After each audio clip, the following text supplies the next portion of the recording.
Hello students, learning channel education and exams पर आज मैं लेके आया हूँ क्लास 11th स्टूडेंट्स के लिए उनकी मैथमेटिक्स के फर्स्ट चैप्टर से कुछ कंसेप्ट्स। इस चैनल को आप यूट्यूब पर एड एग्जाम एसके टाइप करके सर्च कर सकते हैं। तो आइए पढ़ते हैं सेट थ्योरी के कुछ बेसिक कंसेप्ट्स को। सबसे पहले बात करते हैं फंडामेंटल डेफिनेशंस की, और फंडामेंटल डेफिनेशंस में डिफाइन करते हैं सबसे पहले सेट को यानी समुच्चय को। तो स्टूडेंट्स, समुच्चय को अगर हम डिफाइन करें तो हम कह सकते हैं कि a set is well defined collection of objects. वस्तुओं का एक सुपरिभाषित समूह समुच्चय कहलाता है। फॉर एग्जाम्पल, अगर हम कहें कि आपकी क्लास में कुछ ऐसे बच्चों का हमें ग्रुप बनाना है जिनके हाई स्कूल में फर्स्ट डिवीज़न है, यानी जो 60% और उससे अधिक अंक लेकर के पास हुए हैं। तो इस प्रकार से अगर आप अपनी क्लास के बच्चों को छांटेंगे तो एक वेल डिफाइंड कलेक्शन बन जाएगा। तो हम कहेंगे that is the set of first class students. लेकिन अगर आपसे कहा जाए कि कुछ होशियार स्टूडेंट्स का एक ग्रुप बनाना है, तो चूंकि होशियार होने के लिए हमारे पास कोई स्टैंडर्ड नहीं है, कोई ऐसा मानक निर्धारित नहीं है कि हम किस आधार पर से स्टूडेंट को होशियार कहें और किस आधार पर होशियार न कहें। तो इस आधार पर अगर हम एक ग्रुप बनाते हैं तो वह ग्रुप एक वेल डिफाइंड ग्रुप नहीं होगा और उसको हम सेट नहीं कह सकते। तो ठीक है स्टूडेंट्स, कुछ एग्जाम्पल्स और लेते हैं। यहाँ पर एक हमने कुछ संख्याएं लिखी हुई हैं 1, 3, 5, 7, 9, 11। तो आप समझ गए होंगे कि ये उन संख्याओं का समूह है जिनको हम कहते हैं ऑड नंबर्स या विषम संख्याएं। इसको हमने ए से दिखा दिया और ये हैं ऑड नंबर्स। इसी प्रकार से अगर हम कुछ और संख्याएं लिखते हैं और जैसे 2, 4, 6, 8, 10, 12 और इस प्रकार आगे बढ़ते जाएं, तो हम समझ गए कि जो संख्याओं का ग्रुप है, यह ग्रुप है इवन नंबर्स का। और अगर हम इन दोनों नंबर्स को मिलाकर के लिखते हैं तो हमारे पास एक और ग्रुप आता है 1, 2, 3, 4, 5, 6, 7, 8, 9, 10। अगर हमने इसको नाम दे दिया n, तो n जो ग्रुप है, अगर हम कहें कि यह ऑड नंबर का ग्रुप है तो ये वेल डिफाइंड नहीं है। अगर हम n को इवन नंबर्स का ग्रुप कहें तो ये भी वेल डिफाइंड नहीं है। क्यों?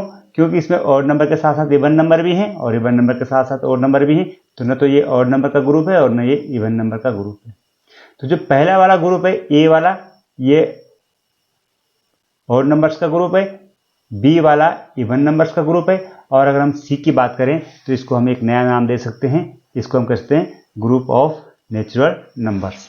प्राकृतिक संख्याओं का यह समूह है। तो इस प्रकार से स्टूडेंट्स, अगर हम सेट की बात करें तो ये विषम संख्याओं का समुच्चय है, बी सम संख्याओं का समुच्चय है और n प्राकृतिक संख्याओं का समुच्चय है। ठीक है स्टूडेंट्स, तो इस प्रकार से हम कह सकते हैं कि अगर हमारे पास वस्तुओं का एक सुपरिभाषित समूह है, वेल डिफाइंड कलेक्शन है, तो उसे हम कहेंगे सेट, अदरवाइज हम उसको सेट नहीं कहेंगे। ठीक है स्टूडेंट्स, अब फिर हम एक एग्जाम्पल और लेते हैं सेट ऑफ वोवेल्स का। आप इंग्लिश अल्फ़ाबेट के कॉन्सोनेंट और वोवेल्स को दो अलग अलग सेट लिख सकते हैं। अगर आपने लिखा है AEIOU, यह वेल डिफाइंड है, जिसको हम बोलेंगे सेट ऑफ वोवेल्स। इसी प्रकार अगर हम सेट ऑफ इंटीजर्स की बात करें तो सेट ऑफ इंटीजर्स में 0 और उससे बड़े नेचुरल नंबर से आ जाएंगे, और 0 के बाद -1, -2, -3, इस प्रकार से ये दोनों तरफ अगर हम इनको आगे बढ़ाते रहें तो इसको हम कर सकते हैं सेट ऑफ इंटीजर्स। इसी प्रकार से अगर हम एक और ग्रुप बनाएं 1, 4, 9, 16, 25, 36, इसी प्रकार आगे बढ़ते जाएं, तो आप देख रहे हैं कि जो ये ग्रुप है ये भी एक वेल डिफाइंड ग्रुप है, क्योंकि ये जो नेचुरल नंबर्स हैं उनका स्क्वायर्स हैं। तो इसको हम कह सकते हैं set of complete square numbers. Okay, अब स्टूडेंट्स, इनको डिनोटेशन के लिए क्या होता है कि जो ब्रैकेट के अंदर आपने जो ये लिखे हैं ऑब्जेक्ट्स, ये किसी सेट के ऑब्जेक्ट्स हैं और इनको हम कहते हैं एलिमेंट। अगर आप कहें कि वोवेल्स के जो सेट है तो उसके एलिमेंट है AEIOU। जो इंटीजर्स का सेट है तो उसके एलिमेंट्स में सारे 0, 1, 2, 3 से लेकर के -1, -2 सब ये इसके एलिमेंट्स हैं। और इस प्रकार कंप्लीट स्क्वायर के एलिमेंट्स हैं 1, 4, 9, 16, 25, 36। अगर इनकी नोटेशन की बात करें, सेट्स को नोटेशन की बात करें, तो किसी भी सेट को अगर हमें नाम देना है तो उसको हम अंग्रेजी के जो कैपिटल लेटर्स होते हैं उसके लिखेंगे, जैसे सेट ऑफ इंटीजर्स को लिख देते हैं हम Z, set of whole numbers को लिख देते हैं हम डब्ल्यू, इसी प्रकार से सेट ऑफ रियल नंबर्स को लिख लेते हैं आर। ठीक है, तो अगर हमारे पास एक सेट है ए और उसके element X Y Z U V हैं, तो हम इस तरह से लिखते हैं ए इज इक्वल टू, मंजिला कोष्ठक लगाएंगे, उसके सारे एलिमेंट्स को लिखेंगे और फिर कोष्ठक को बंद कर देंगे। तो जो कोष्ठक के अंदर हमने ये ऑब्जेक्ट्स लिखे हुए हैं, ये एलिमेंट्स लिखे हुए हैं, ये इस सेट के एलिमेंट्स हैं और इनको हम इस तरह से लिख सकते हैं x बिलोंग टू ए। अगर x a का एलिमेंट है तो हमने लिख दिया x बिलोंग टू ए। उसी प्रकार y को भी लिख सकते हैं y belong to A, z belongs to A, u belongs to A and v belongs to A, और इसको लिखने का तरीका है x बिलोंग्स टू ए। लेकिन स्टूडेंट्स अगर यहाँ पर इसके अलावा कोई और टर्म आती है, सपोज ये w आता है, तो w चूंकि a में नहीं है, इस सेट में नहीं है, तो हम लिख देंगे w does not belongs to A. Okay, अगर हम एक नंबर लेते हैं 0, तो 0 की बात करें तो 0 नेचुरल नंबर्स में नहीं आता, तो 0 होल नंबर तो है, तो हम लिखेंगे 0 बिलोंग्स टू w। लेकिन 0 नेचुरल नंबर्स में नहीं आता, तो हम लिखेंगे 0 does not belongs to n। Right students, तो इस तरह से हम किसी भी सेट को अगर नोटेशन में लिखना होगा तो कैपिटल लेटर्स में लिखेंगे और उसके एलिमेंट्स, जो एलिमेंट्स बिलोंग करते हैं उसको हम लिखेंगे belongs to that set and does not belongs to that set. तीसरी चीज है रिप्रेजेंटेशन ऑफ ए सेट। तो अभी हमने बहुत सारे सेट लिखे हैं, तो उसके रिप्रेजेंटेशन का तरीका है, पहला मेथड है रोस्टर और टेबुलर फॉर्म। जो फॉर्म अभी हमने लिखी थी सेट ऑफ इंटीजर्स, ये रोस्टर फॉर्म है। इसी प्रकार सेट ऑफ ओवल्स, ब्रैकेट लिखा, मिडिल ब्रैकेट लिखा, AEIOU लिखा और फिर ब्रैकेट बंद कर दिया। तो अगर हम किसी सेट को रिप्रेजेंट इस तरीके से करते हैं तो इसको बोलेंगे टेबुलर फॉर्म। एक और दूसरा तरीका है जिसको हम नाम देते हैं प्रॉपर्टी और set builder form. Property form में क्या होता है कि हमारे पास कोई भी सेट दे रखा होगा, उसको हम इस तरह से लिखते हैं x उसका एक एलिमेंट है और उस एलिमेंट को हम डिफाइन कर लेते हैं, उसकी प्रॉपर्टी लिख देते हैं। तो यहाँ लिखेंगे x, दो कॉलम, ये जो कॉलम लगा है इसको बोलते हैं सच that x is an integer. तो ये इंटीजर्स का सेट हो गया। इसी प्रकार से अगर हम लिखा a is equal to x such that x is an integer and x is greater than -3 but less than 7। तो यहाँ पर अगर हमारे पास एक सेट है, इसकी प्रॉपर्टी मेथड हमने लिखा है और उसको अगर हम रोस्टर मेथड से लिखें तो हमारे पास क्या आएगा, a is equal to, because x is greater than -3, या तो यहाँ पे -3 नहीं आएगा, ये -2 से शुरू होगा, -2, -1, 0, 1, 2, 3, 4, 5 और 6 तक ये सेट जाएगा।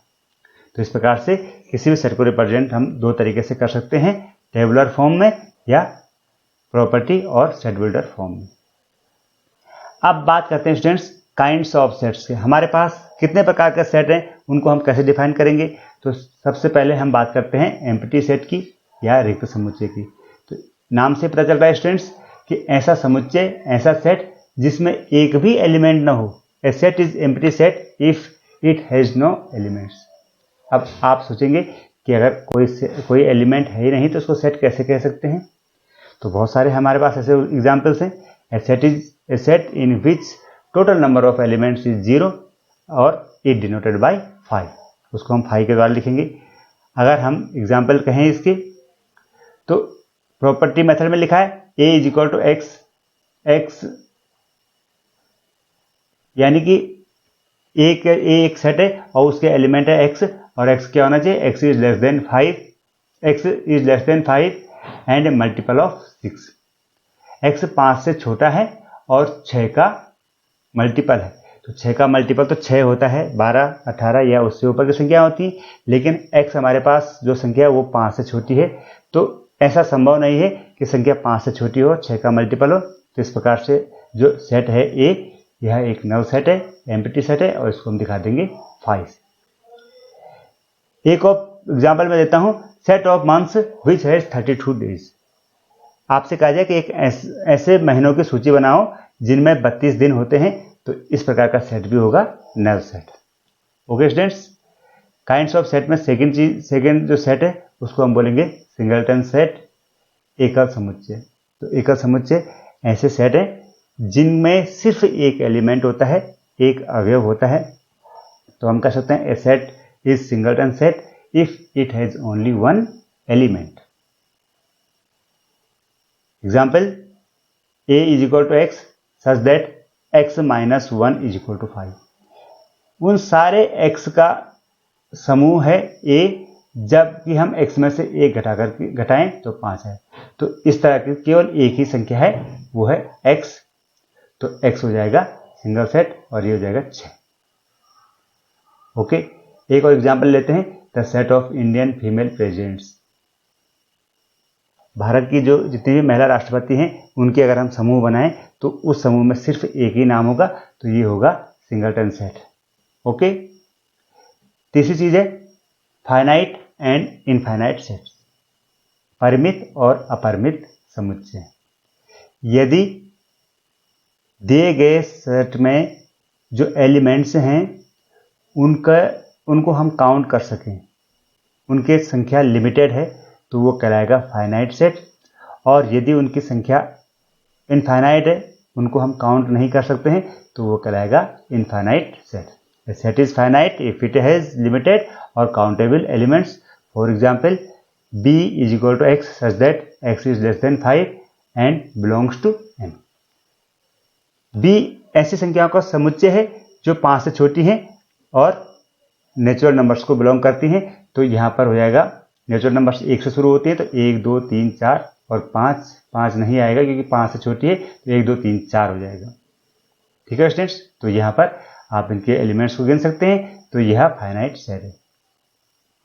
While in an infinite set there are uncountable elements. अगर एलिमेंट्स को आप गिन ना सको तो वो इनफाइनाइट सेट हो जाएगा। Set of real numbers, set of natural numbers, n is equal to X, X is a natural number. अगर x एक नेचुरल नंबर है तो 1 2 3 4 5 और इससे आगे हो सकता है, तो ये सब क्या है, इनफाइनाइट सेट। ओके, अगली चीज है इक्वल सेट, समान समुच्चय। अगर दो सेट हमारे पास ऐसे हैं कि उन दोनों के एलिमेंट एक जैसे हैं, तो वो समुच्चय कहलाएंगे समान समुच्चय या इक्वल सेट्स।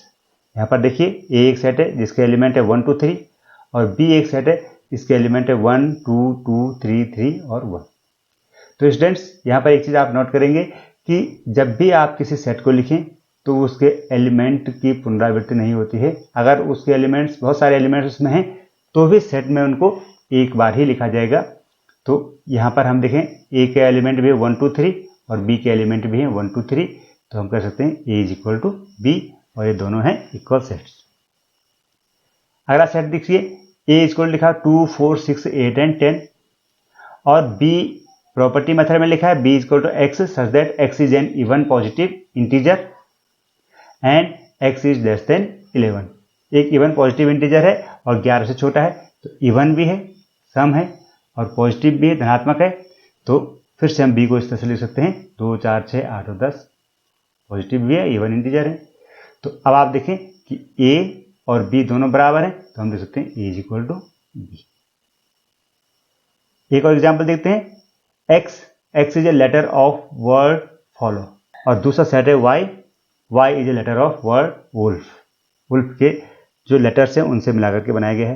तो देखेंगे, अगर आप ए का फॉलो के लेटर से अगर आप सेट बनाएंगे तो जाएगा AFOLW। एल 2 बार रखा, O 2 बार रखा, लेकिन सेट में एक ही बार लिखेंगे। और वुल्फ के वुल्फ के लेटर से अगर हम सेट बनाएंगे तो B इक्वल टू हो जाएगा WOLF। तो यहाँ FOLW है, यहाँ WOLF है। तो स्टूडेंट्स, किसी सेट के जो एलिमेंट्स हैं उनको आप किसी भी ऑर्डर में लिखें, इससे कोई फर्क नहीं पड़ता।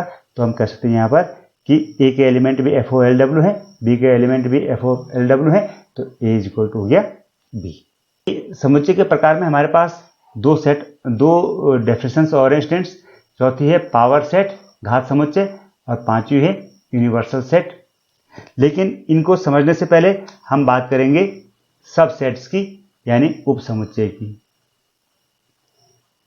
उप समुच्चय को आप कैसे डिफाइन करते हैं? Let A and B are two sets such that each element of A belongs to B, then A is subset of B and written as A is subset of B। अगर हमारे पास दो set है, suppose ए है 2 3 5 और B है 2 3 5, तो यहाँ पर ए में भी उतनी ही एलिमेंट, वही एलिमेंट है 2 3 5 और बी में भी वही एलिमेंट है, तो हम लिखेंगे यहाँ पे ए इज इक्वल टू बी। ये तो आपने पढ़ ही लिया था। लेकिन अगर हम सबसेट की बात करें तो यहाँ पर हम बोल सकते हैं कि A is a subset of B, क्योंकि ए के सारे एलिमेंट बी में आ रहे हैं। और रिवर्स में देखें तो बी के सारे एलिमेंट ए में भी हैं, तो हम ये भी लिख सकते हैं B is subset of. Students, यहाँ पर जो ये साइन बना हुआ है, इस साइन को बोलते हैं सबसेट, और इसको पढ़ते हैं ए इज सबसेट ऑफ बी, और यहाँ पर पढ़ लेंगे हम बी इज सबसेट ऑफ ए। तो अगर दो सेट हैं, दोनों के एलिमेंट एक जैसे हैं, यानी दोनों बराबर हैं, तो दोनों एक दूसरे के सबसेट भी होंगे। एक और एग्जाम्पल लेते हैं। यहाँ पर फिर से ए के जो एलिमेंट्स हैं 2 3 5 हैं और बी के एलिमेंट हो गए 2 3 4 5। तो क्या यहाँ पर ए और बी बराबर हैं? नहीं। क्यों? क्योंकि ए में एलिमेंट है 2 3 5 और बी में एलिमेंट है 2 3 4 और 5। यहाँ पर बी में एक एलिमेंट और है 4 जो ए में नहीं है, तो A is not equal to B. लेकिन ए में जितने सारे एलिमेंट हैं वो सब के सब बी में हैं, तो हम लिख सकते हैं कि A is subset of B. But B is not a subset of A, क्योंकि बी के एलिमेंट ए में सारे नहीं है, तो B is not a subset of A. और नॉट से सबसेट ऑफ लिखने के लिए इस तरह से क्रॉस लगा देंगे। ठीक है स्टूडेंट्स। सबसेट के बाद अब हम पढ़ते हैं आगे प्रॉपर सबसेट एंड सुपरसेट, उचित उपसमुच्चय एवं अधिसमुच्चय। देखिए स्टूडेंट्स, ए इक्वल टू 2 3 5 था, बी इक्वल टू 2 3 4 5 था। आपने लिखा A is a subset of B, but A is not equal to B. तो जब ऐसी कंडीशन आती है कि ए बी का सबसेट है लेकिन ए और बी दोनों बराबर नहीं है, तो हम लिखेंगे कि A is a subset, A is a proper subset of B. और प्रॉपर सबसेट को इस तरह से लिखा जाता है। और जब ए बी का प्रॉपर सबसेट होगा तो इसका मतलब बी ए का सबसेट नहीं है, क्योंकि ए और बी दोनों बराबर नहीं है। और इस कंडीशन में जब ए बी का प्रॉपर सबसेट है तो हम लिख सकते हैं कि A is proper subset of B. इसको लिखने का तरीका इस तरह से है। और बी और ए में रिलेशन लिखेंगे तो हम कहेंगे B is the superset of A. ठीक है, तो बी सुपर सेट होगा ए का, जबकि बी में सारे एलिमेंट हों ए के और उसके अलावा कुछ एलिमेंट और भी हों। ठीक है, तो अब हम नोट करेंगे पहली चीज, फाई बिलोंग्स टू ए, क्योंकि फाई प्रत्येक सेट को बिलोंग करता है। फाई जो है ए में भी है और बी में भी है, तो phi E belongs to A, यानी कि null set is a subset of every set, प्रत्येक सेट का एक सबसेट होगा। और दूसरी चीज है कि A is a subset of A, यानी कि every set is a subset of itself, प्रत्येक सेट अपना ही एक सबसेट भी होता है। ओके, आपके एक्सरसाइज से एक एग्जाम्पल लिया है। 2 3 5 एक सेट है और 1 2 3 5 4 5 एक और सेट है। आपसे कहा है कि इसमें आपने रिक्त में स्थान में भरना है कि क्या ये सबसेट है या नहीं है।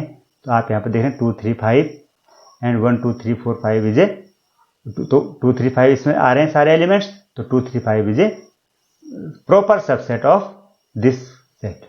ओके, एक और क्वेश्चन है 1 2 3 4 5 और 2 3 5, तो 1 2 3 4 5 क्या है इसका? 2 3 5 का हो जाएगा सुपर सेट।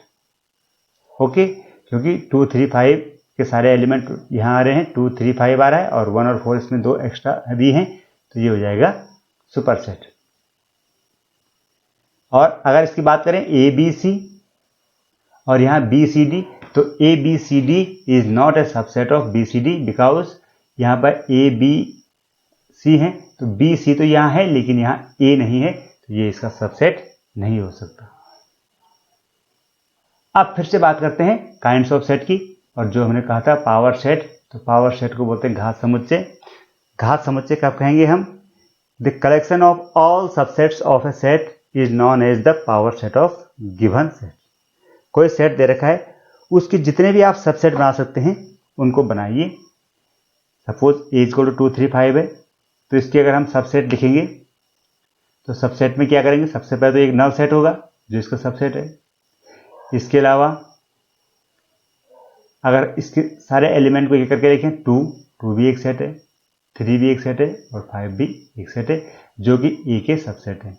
इसी प्रकार अगर हम 2 का जोड़ा बनाए तो 2 3 एक और सेट है, 2 5 एक और सेट है और 3 5 एक और सेट है। तो ए के ये सारे सबसेट है और लास्ट में क्या हो जाएगा, जो सेट खुद है वो खुद का भी सबसेट है, तो 2 3 5 एक और सबसेट हो जाएगा ए का। तो इस प्रकार से हम देख रहे हैं कि जो इस सेट है ए जिसके एलिमेंट है 2 3 5, तो उसके इतने सारे सबसेट हो गए 5 2 3 5 2 3 2 5 3 5 एंड 2 3 5। तो इन सारे जो सबसेट्स हैं इनको अगर हम एक और सेट बना दें तो हमारे पास आएगा पावर सेट ऑफ ए, और उसको हम इस तरह से लिखेंगे, मंझला कोष्ठक लगाएंगे और जितने भी ये सबसेट है इनको इस ब्रैकेट के अंदर लिख देंगे, तो ये कहलाएगा पावर सेट ऑफ ए। यहाँ पर स्टूडेंट्स एक चीज नोट करने लायक है कि किसी भी सेट के अगर आप पावर सेट लिखते हैं तो उसमें कितने एलिमेंट होंगे। जैसे यहाँ पर ए है तो ए में ए का पावर सेट आपने लिखा तो इसमें 8 एलिमेंट आए हैं, 8 सबसेट आए हैं। तो किसी भी सेट के कितने सबसेट हो सकते हैं, इसको कैसे काउंट करेंगे, इसके लिए फॉर्मूला होता है कि if number of element of a set is X then the number of power set of the set is 2 the power X. 2 पे एक्स घात लगा देंगे जितने एलिमेंट है। जैसे यहाँ पर 3 एलिमेंट है ए में, तो ए के पावर सेट में 2 की घात 3 हो जाएंगे यानी 8 हो गए। अगर किसी सेट में 4 एलिमेंट होते हैं तो उसका पावर सेट लिखेंगे तो उसमें 2 की घात 4 यानी कि 16 एलिमेंट होंगे। इसी प्रकार अगर किसी सेट में 10 एलिमेंट है तो उसका अगर आप पावर सेट लिखेंगे तो उसके पावर सेट में कितने एलिमेंट आएंगे, 2 दी पावर 10 यानी 1024 एलिमेंट्स उसमें आ जाएंगे पावर सेट में। ठीक है स्टूडेंट्स, अब बढ़ते हैं आगे और पढ़ते हैं यूनिवर्सल सेट यानी सार्वत्रिक समुच्चय। एक ऐसा सेट जो सारे सेटों का, जितने भी सेट्स दे रखे हैं उन सब का जो सुपर सेट हो उसको बोलेंगे universal set. For example n is a set of natural number, z is a set of integers, q is a set of rational numbers and t is a set of irrational numbers। तो यहाँ पर हम देख रहे हैं कि अगर हम q को लिखें तो q n और z का सुपर सेट है, क्योंकि रेशनल नंबर्स में नेचुरल नंबर्स भी आ जाते हैं और इंटीजर्स भी आ सकते हैं। तो n, z और q अगर हमारे पास 3 सेट है तो हम कहेंगे कि q is the superset of n and z but not t। लेकिन t की बात करेंगे तो t बिल्कुल डिफरेंट है जो कि इरेशनल नंबर्स हैं, तो t जो है n का, z का या q का किसी का भी सुपर सेट नहीं। अगर हमारे पास ये 4 सेट हैं n, z, q, t, तो इन सब का सुपर सेट होगा तो हमें लिखेंगे r, set of real numbers. क्योंकि रियल नंबर्स में रेशनल, इरेशनल सारे नंबर्स आ जाते हैं तो हम कहेंगे कि r is the universal set of n, z, q, t।